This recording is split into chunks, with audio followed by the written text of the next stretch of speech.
பிரியமானவர்களே, ஆண்டவரும் அருமை ரட்சகரமாக இருக்கிற இயேசு கிறிஸ்துவின் இனிய நாமத்தினாலே மற்றும் நல்ல காலை பொழுதிலே உங்களை சந்திப்பதிலே நான் அதிகமாக மகிழ்ச்சி அடைகிறேன். இதனால் முழுவதுமாக நீங்கள் செய்கிற எல்லா காரியத்திலேயும் கர்த்தருடைய கரம் உங்களோடு கூட இருந்து உங்களை நடத்துவதாக. யாழ்ப்பாண கோட்டை என்பதான இடத்துல உங்களை சந்திப்பதிலே நான் அதிகமாக மகிழ்ச்சி அடைகிறேன். அன்பானதுடைய பிள்ளைகளே, ஒரு வார்த்தை சொல்லுகிறது. யோவான் 11:40 நமக்கு தெரியும். நீ விசுவாசித்தால் தேவனுடைய மகிமையை காண்பாய் என்று சொல்லி வார்த்தை சொல்லுகிறது. அன்பானதுடைய பிள்ளைகளே, நம்முடைய வாழ்க்கையிலே நம்முடைய விசுவாசத்தை பரிசோதிக்கக்கூடியதான சூழ்நிலைகள் அநேக நேரத்தில் நாம் எதிர்கொள்ள வேண்டிய சூழ்நிலை இருக்கிறது. இந்த இடத்துலையும் லாசர் என்கிறதான தம்முடைய சகோதரன் மரித்து போகிறான். இரு சகோதரிகளும் அதிகமான கவலைக்குள்ளாகிறார்கள்.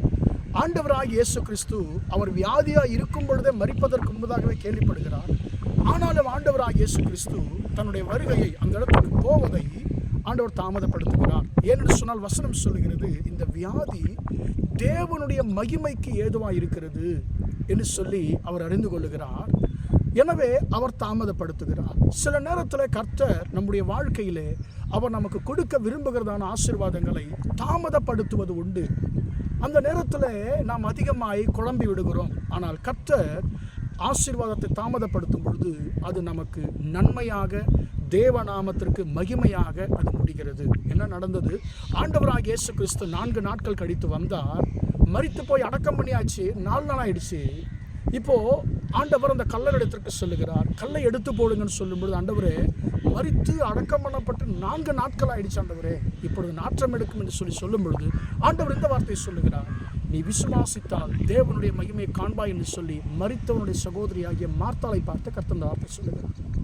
அன்பானதுடைய பிள்ளைகளே, அந்த கல்லை எடுத்து போட்ட பொழுது ஆண்டவர் லாசருவை உயிரோடு எழுப்பினார். மரித்தவன் உயிரோடு வந்தான்.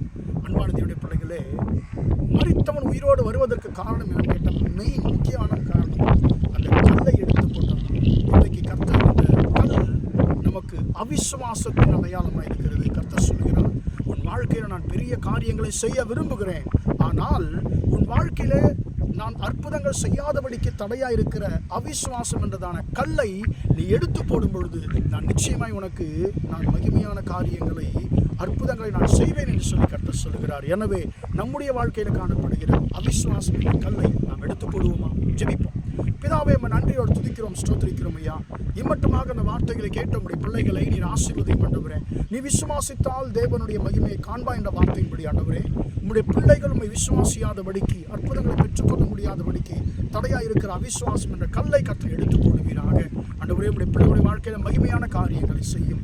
நாள் முழுவதுமாய் உம்முடைய கரம் பிள்ளைகளோடு நடத்தட்டும் என்று இயேசு நாமத்தில் ஒப்புக் கொடுத்து ஜெபிக்கிறேன், ஜீவனுள்ள நல்ல பிதாவே. ஆமென், ஆமென். பிரியமானவர்களே, கர்த்தர் உங்களை ஆசீர்வதிப்பாராக. Praise the Lord, praise the Lord.